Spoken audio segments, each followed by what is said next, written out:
Hey, kia ora, Helen Brahms coming to you live from Sun City in Arizona. Hope you're all having a super fantastic, sparkling day. Welcome to Before the Dirt Nap podcast number 1357. And tonight we are looking at customer service tips. I got a little sidetracked. I was watching some was it Reels I was watching? I was watching those little short videos. I think it was Reels I was watching. And one thing that struck me really funny was that there was this one about customer service, being on the help desk. Now, I have worked on a couple of different help desks over my time. Back in the early 90s, I was working on a help desk for a computer company back in New Zealand. So if something went wrong with your computer, I was the person you called. And we got some interesting calls there. And then I currently work on a help chat for another company right now, just, part-time. But this video reminded me of one of the funniest help desk ones that I got when I was back on the computer company. Now, in this video, the guy is asking the person if their computer's not powering up. So he's asking, is it plugged in? Yes. What's it plugged into? A surge protector. Okay. And what is your surge protector plugged into? It's plugged into another surge protector. Okay. And what is the second surge protector plugged into? It's plugged into an extension cord. Okay. And what's the extension cord plugged into? And the customer turns around and says it's plugged into the first surge protector. I was like, what?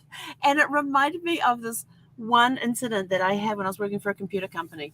And the tech support at this particular company called me up to say that they had a row of PCs that would not power up. Now, this is back in like 1991, 91, 92, somewhere around there. And so I said to them, and of course, I have a list of questions that I have to ask before I pass it to either the software engineers or the hardware engineers. Based on if it's a computer component, it goes to the hardware engineers. If it's a software program issue, it goes to the software engineers.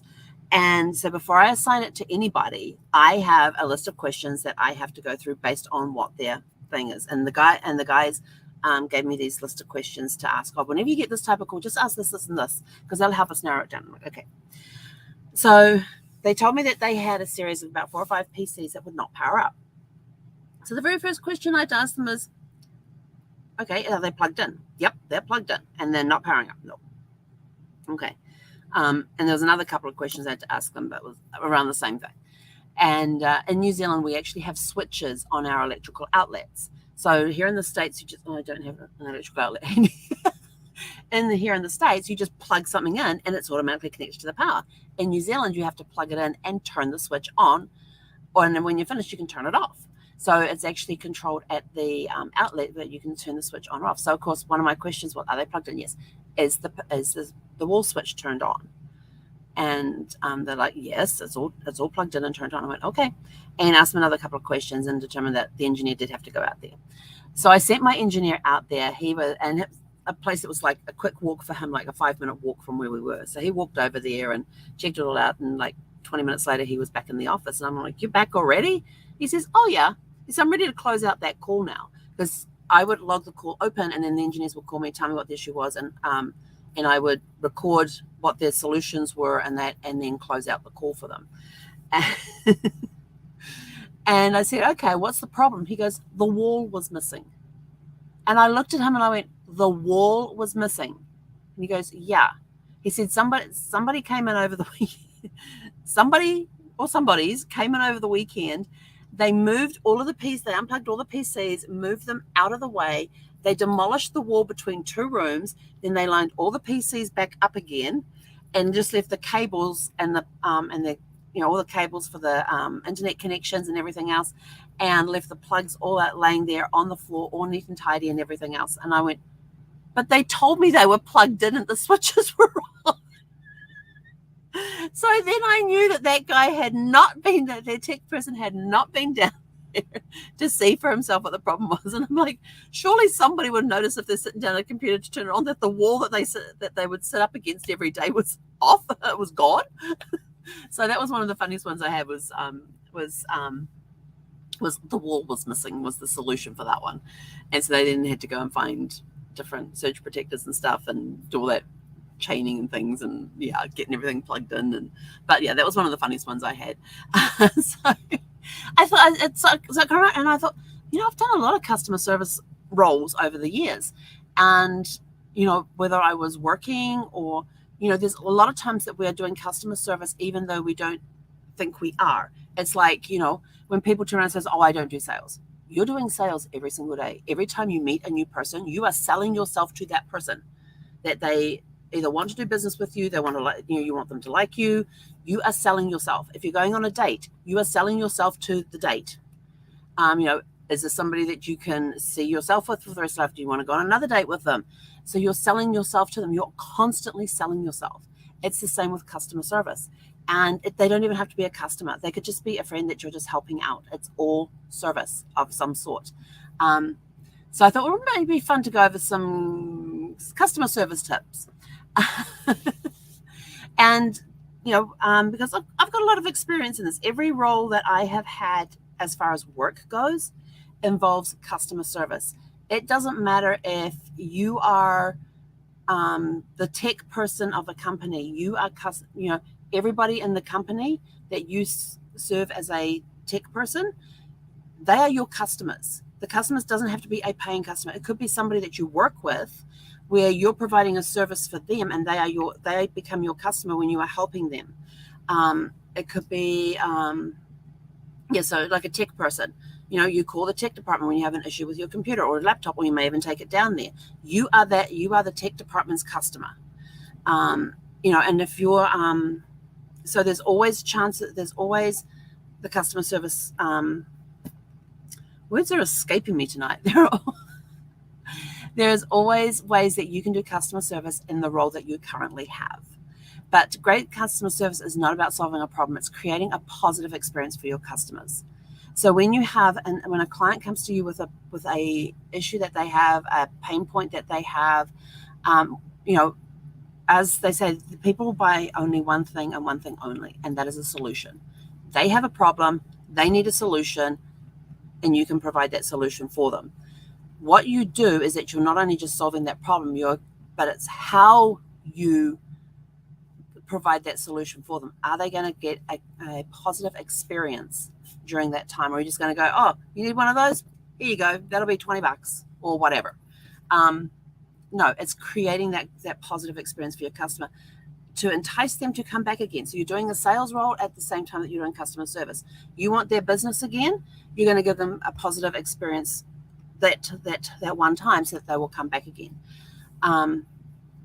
Excellent customer service is at the heart of every successful business. Make sure your customers feel valued and appreciated. Don't just say, oh, yeah, we want to do that? Yeah, okay, we'll do that. And you do nothing afterwards. They say that that the number one reason that a customer or a client will leave a business is perceived indifference. They think you don't care. So by showing them that you care, you're likely to retain them more. And by providing that experience, it absolutely just amazes me that that there are companies out there that will offer these great incentives for you to join their company to get their service that they provide, yet they don't offer their existing customers anything like that, any deals like that. And if you call up as an existing customer and said, I want to get on that, oh no, you're already a customer. It's like, you're already in, we don't care. We want the new people coming in. And I'm like, shouldn't they be so if you actually spend more time creating positive experiences for your customers, showing them that you care, giving them that super fantastic, sparkling customer service experience, then they're more likely to come back again. And when they come back, they're more likely to bring people with them. Which ones would you rather have? Spend the millions of dollars over here to attract those new clients with these amazing deals and ignore your current client base, or pamper your current client base and have them bring their friends with them? When a customer comes to you with a complaint, put yourselves in their shoes, especially if it's something that you've been through before as well. On the help chat I work now, excuse me, having ACs on is very drying. I've had clients that have come to me and to have their accounts closed because the person who actually held the account has passed on, and some of them are doing it on behalf of their parents. Some of them are doing it on behalf of their spouses. I have been there. I have been in their shoes where you have to call up the customer service for a company. It could be for credit cards or whatever, anything that was in his name that a service that I didn't need that was in Brad's name. I had to call their customer service thing to say, hey, my husband's passed away and we need to close this out. I have been in there. I have been there. I have done that. So even though I'm on a help chat typing the answers in there, I try to put as much empathy into my responses as I possibly can, because I know I know how tough what they're going through. I know how tough it is, and I want to make it as quick and easy as possible for them. They say, do you need a copy of their death certificate or anything? I says, no, what's the link to their obituary? And by the time they come back with a link, I've already found it. One part of being a genealogist, you know where to look. I've already found that information, and I just make sure, do I have the right person? Do I have the right obituary? Then they send me a link to the obituary. I find it is the right person, and it matches up with some of the information that's on their profile, so we're able to cancel out their accounts. Exceptional customer service should be your top priority for every business. Don't settle for average when you can strive for excellence. I know that I fall down in customer service at times. I try to give all my clients the best customer service possible, and I know that there are times that I fall down in this, and I beat myself up over it. Oh, you shouldn't have done that. I have those conversations afterwards. Oh, I shouldn't have said this. I should have said that. What can I do to make it better? How can I improve the situation? So I try to find ways that I can make amends for the bad customer service that I have given to people. Sometimes I lose a customer over it, and I totally get that. And again, I beat myself up over it. It's like, and then I sit down and I pull out my journal and I write down what happened, what can I do better next time to prevent that from happening again. And it's called my breakthrough journal. And the breakthrough journal is I write down the things that have gone wrong during the day. I write them down in the journal, and then I go through and I write, what could I have done to improve this experience? What could I have done to improve this? What could I have done to get a better outcome?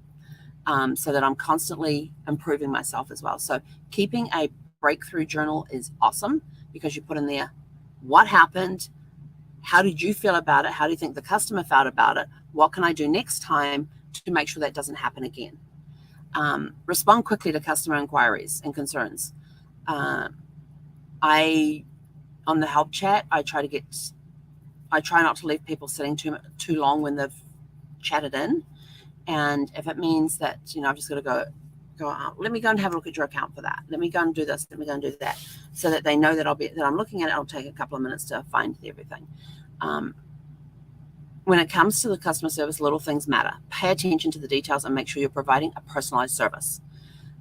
When you're working on a help desk, everything is personalized, because this person yes, you may have had 100 people come through with that same issue, but you still have to go through the steps. Even though you know what the result is, you still have to go in there and look at their account, because sometimes it requires a little deeper digging.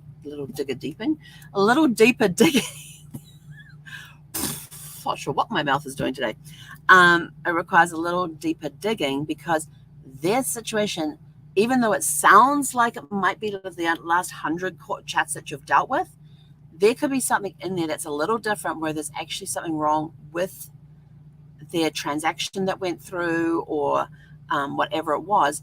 That means that you need to take it up to the next level to get somebody to have a look at it. And I have, there's been times where I've almost made this say, oh, this is just like so-and-so's thing. And so, but I still go into their account. I still check to see, is it the same as somebody else's? Is it the same as the other problems that we've been having, or is this something new? And just by taking that time to dig a little deeper, you can find out, oh yeah, it's the same as the other one. So you know what the answer is. You know how you can help them resolve the issue. Or it could be that oh, this is actually a little different. And now you're helping them work their way through that problem, that issue, and helping it go away as quickly as possible. Sometimes you have to wait on others for the answers, and that's okay. It's just one of those things that you want to get it done as quick as possible, but you know that there's others involved with helping you resolve the issue. They need to have time to work on that issue, and you let them know. We'll get back to you within the next 24 to 48 hours with the solution.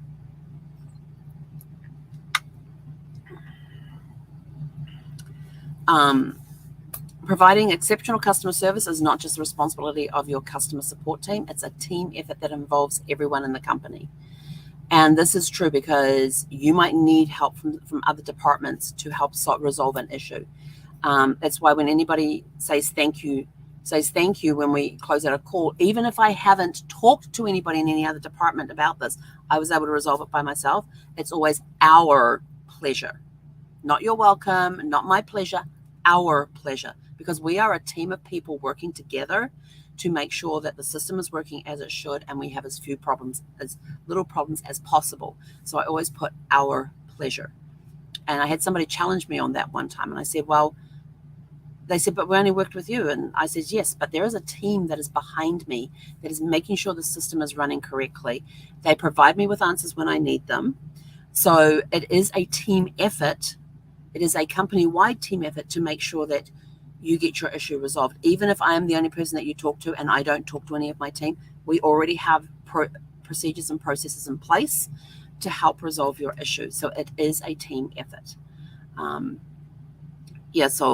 anytime anybody comes in, you got to give them a personalized experience. There's no cookie cutter. Yes, there are times that you can copy and paste answers into the thing to help them resolve the issue, and that's fine. But you make it personalized. And if you have happy customers, if you treat your customers right, they're going to bring you new clients anyway, because they're going to be so like, well, this is really good customer service. This is a company that they then start to, this is a company I really enjoy using. This is their services that I like to use. They have a great customer, and you're taking care of them at every level. They're going to come back to you, and they're going to bring clients with them, new clients for you, referrals and things. Your customers are the lifeblood of your business, so make sure you do everything to keep them happy and satisfied. And never underestimate the value of a simple thank you in customer service. Showing your appreciation can go a long way in building strong relationships. If somebody comes in and they say, hey, on the website it states here it states this, I thought that had changed to this. And so I would say, well, do you have the actual web link there or a screenshot of it where I can find it? And they send it in to me. I go, well, thank you, and I thank them for bringing it to our attention. Because sometimes when you're changing systems or you're changing procedures and stuff, you're not getting every place that you need to get to put the information in there. And somebody will come along with their little eagle eyes and they go, hey, your website states this and this place and this over here. And you get the links and everything, and you go and have a look at them. You send it off to the development team or whichever team it is that needs to correct it. And you thank the person. You don't say, oh, I'm sorry. You thank the person for their eagle eyes. And it helps them. It helps boost them when they come around and they say, oh, this says this and when it should say this, or this is still showing the old pricing instead of the new pricing. And, I thank them for their eagle eyes. And, because I said, as you know, we have a lot of pages on our website. And so I appreciate the fact that you were able to find that for us so that we may get it fixed so that other people don't get confused as well. So thank you very much for your eagle eyes. We truly appreciate them. And just saying something as simple as that instead of saying, I'm sorry. You try and keep I'm sorry out of there, but do apologize at times, because there are times when there is a system malfunction that is not the customer's fault, but something that happened on the back end. And so you go and you get that resolved for them. You get the issue resolved, and then it may result in you having to give them a credit or something like that. And so you turn around and you say to them, hey, we appreciate the fact that you brought this to our attention, and we apologize for any inconvenience that this may have caused. This is what we have gone ahead and done for you. And then you explain what you've done for them. But you don't just turn around and go, oh, we apologize for the inconvenience. No, make it a little more heartfelt than that. So lead from the heart, always be grateful, always be polite. And there are times that you'll get people that will you'll be going, oh, what are these people thinking? There are times that will happen. Trust me, I know there are times when those things happen, where it's sort of like, what on earth was this person thinking? Like plugging a computer into a surge protector that's plugged into a surge protector that's plugged into an extension cord that's plugged into the first surge protector. I mean, that one just, or noticing that there's that a wall has been taken out. Not noticing a wall has been taken out and trying to turn on computers. I mean, the scenery is different. That one, that was back in like 91 or 92. I am still to this day, puzzled as to how they went into the office. They sat down at their computers. They went to power them on. They didn't power, that they didn't notice that the wall that they would sit by was gone. There are some things in life that are just unexplainable, and that's one of those things. But anyway, so I hope that helps a little bit with some of the tips that we gave you there for customer service. Always remember that the customer is the life of your business, because without customers you wouldn't be in business. Without customers or clients, and people go, what's the difference between a customer and a client? A customer is somebody who is transactional and may come into your store or your online store and do one purchase, and that's it. A client is someone who has repeat businesses over and over and over and over and over again.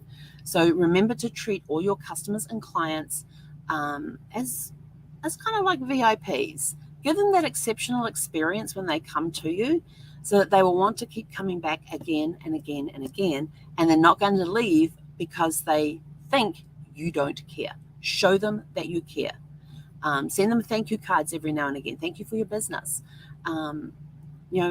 There's a National Day calendar that you can go to, and it's got all sorts of different dates on there. Like, I know that January 21st is National Squirrel Appreciation Day. And for those of you that have friends that are speakers, or you have speakers that you appreciate, all those little golden nuggets that they give you during their squirrel moments, that's always a good thing to put in a card and send. Just something funny off the wall. It doesn't have to be business related. Acknowledge their birthdays. If you can find their birthdays, acknowledge them. Send them a birthday card and a gift, and not an e-card. Not an e-card, please. I once got told that about 80% of malware is transferred through e-cards. But actually get a physical card and either handwrite a note, or get one of the services that are out there where you can type your message in there. You can make it look like it's handwritten and get it to send automatically for you on the before the person's birthday, so it arrives on their birthday. So there's plenty of systems out there for that that will automate it that way. And because and I will also tell you this, e-cards get lost in emails. If you ever, I have 4 emails tabs opened up on my browser here right now, and I have a 5th one. Actually, I've got 2 others that are actually on my laptop synced into my Outlook, only because the rules run a little different on there, and I use that one for doing the work, the travel business email. And between those 6 emails, I am getting around 500, 600 emails a day. And on just one of them, I'm getting close to 300 emails a day. Do you think I'm going to find an e-card in any of that? It gets lost. But if you send somebody a card in the mail, a physical card in the mail, well, this was a work one. See, I got this one for my work anniversary. Do you think I'm going to open this one? What do you think the likelihood of me opening this is going to be? Yeah, there's a really, really good chance, like 110% chance, that I will actually open this envelope. It's surprising people. It used to be that, there's that little cartoon that goes down, and you're standing there with a pile of mail in your hands, and you look at it. No, hang on, that's not how it goes. Oh, there's sitting at the computer, and it's like, ding, you've got mail. I've got mail, and you're all excited about it, and that was the email. And because we've got so much online and there's so much email coming through every day, And then now it's turned around to like, oh, I've got mail. You get excited about getting physical mail and the physical cards. I love getting cards in the mail. So just take time to say thank you to your clients. Send them a real card. Send them a real birthday card. Just things like that. And there's, like I said, there are services out there that will help you set things up automatically. So it will automatically send the birthday cards out for you so you don't have to remember everything. But it still makes your client feel special. Whereas e-cards, I hate them. I'm sorry. I don't open them. If somebody sends me an e-card and I find it in my email, I don't open it. I'm sorry. I'm sorry. I just have this thing against e-cards. I want the real cards because the e-cards I can't save. That's what the problem is. I can't save the e-cards. My mother, when I was first born, she actually started a scrapbook. And in that scrapbook, it has my birth announcement from the newspaper. It has the label that was on my crib in the hospital that said who I was, when I was born, my weight, my length, all of that sort of stuff. The crib card. Then they have all the congratulations on your new baby cards in there. Then there's my first birthday cards, my second, my third, my fourth, up to when I was 12. I will tell you this. I am now 56 years old. I still have that scrap. My mother gave me that scrapbook. I still have that. I still have that I have not thrown out. I personally have not thrown out, whether somebody else has thrown them out, but I have every single birthday card. Yes, there's boxes of them, from when I turned 13 all the way through to my last birthday. Every time somebody sends me a birthday card, it gets filed. And because I appreciate them. And it's really fun to go back and look at some of these, especially the ones when I was a kid. There was this one, it was really cool. It had like a supermarket, it had like a board game in it going through a supermarket. And you had these places that you could punch out the little people. So you could move through the little shopping supermarket thing. So it was a pretty cool game. And there's other things where you could punch this out and you make this, and you got this little toy out of it. But there was some cards, and then I always remember sitting with that, and I loved looking through that scrapbook. And there's times that I'd say to my mum, "Well, who are these people?" And so she'll explain who they were, and I'm like, "Oh, okay, yeah, I remember them." And once she explained to me who they were, it was like that memory will click. Oh yeah, I remember them. I'm like, no, I have no clue who they are. So there are those as well. But I still have, to this day, 56 years worth of birthday cards. I love them. And when I get an e-card, I can't save them. I can't put them in my scrapbook. They don't go. So just so you know, I like physical cards. Anyway, so step up your customer service. Find ways that you can make your clients and your customers feel special so they want to come back again. And when they keep coming back at time and time and time again, they're going to start bringing other people with them in referrals. And I will tell you this, most companies will spend 20% on their existing clients and 80% on their looking for new clients. Flip that around. So you're only spending 20% of your marketing budget on attracting and 80% on your current client base and even your past clients. Use that to attract them back again as well.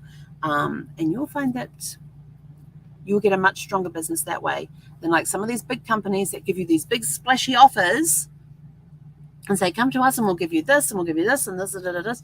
And as a client for X number of years, you go to them and go, well, can I get on that? No, it's only new clients. Well, what are you going to give me? Nothing. Well, can I get a discount on this? No. Well, why should I stay with you guys? I don't know. I literally had that conversation with a customer service person at a particular company where we've been customers of theirs for X number of years. And I turned around and I said to Brad, this is a really good deal. I said, I wonder if we can get that. And so I called them up and I got somebody on the phone and I said, hey, I'm calling up about the special. Oh, yes. Are you an existing client? I go, yes. And they go, well, I'm sorry, you can't take part in that. And I go, why not? And they go, and I say, I've been a client of yours for X number of years. So why can't I get that deal? And they're like, no, sorry. I go, what deal can you give me for being, as a thank you for being a client of yours for X number of years? And they're like, nothing. I'm like, okay, thank you. Click. Call up their competitor, get their deal, and discontinue the service with the other one. I have done that. And when they turned around and when I called them up to cancel the account with them, they go, oh, why are you canceling? I said, because you have really no interest in my business except for the fact that I give you money every month and I've been doing it for this number of years, and you won't even give me discounts or any special offers or anything like that to say thank you for being a loyal customer of ours for X number of years. So you're not doing that. I'm going over to the competitor because they've got a much better deal and it's going to save me a lot more money. Oh, okay. They don't even try to keep you. Keep your customers, make them loyal to you, take care of them, show that you appreciate them, and in return, they will keep giving you their business and they will bring their friends and family with them. That's it from me for today. Before I go, you have to make sure you mark in your calendars for 6 p.m. tomorrow, being April the 19th, at 6 p.m. Pacific time, because we have a special guest coming on tomorrow night, and we have another one on Thursday as well. So for the next 2 nights, we actually have special guests coming on. And I will tell you this, they are as far apart in what they do as you could possibly get. But at the same time, there's a lot of stuff that they have in common because they all give excellent customer service. But we've got 2 exciting guests coming up for the next 2 nights, so make sure you mark down 6 p.m. Pacific time, and so that you can come and join us tomorrow night. You're going to have to wait because I'll be posting it on Facebook, scheduling it there as an event, so make sure you keep an eye out for that. And again, it will be streaming live onto my Facebook page, onto my business page on Facebook, as well as onto YouTube. So you can watch any of those 3 places. It will be there. But 6 p.m. Pacific tomorrow night and 6 p.m. Pacific on Thursday night. And you will have got 2 amazing people coming up, and they have incredible stories. What ones are they going to share? I don't know. But it will be along the theme that we have, how to live, living your best life now. That's all I can tell you. That's the topic, is live your best life now, and they're going to be bringing their A game. So come join us tomorrow evening at 6 p.m. Pacific, and on Wednesday at 6 p.m. Pacific, and on Thursday at 6 p.m. Pacific, because we've got 2 amazing guests coming up each night. Until tomorrow, have a super fantastic, sparkling evening, and we'll catch you guys tomorrow evening at 6 p.m. Pacific. Hei konera.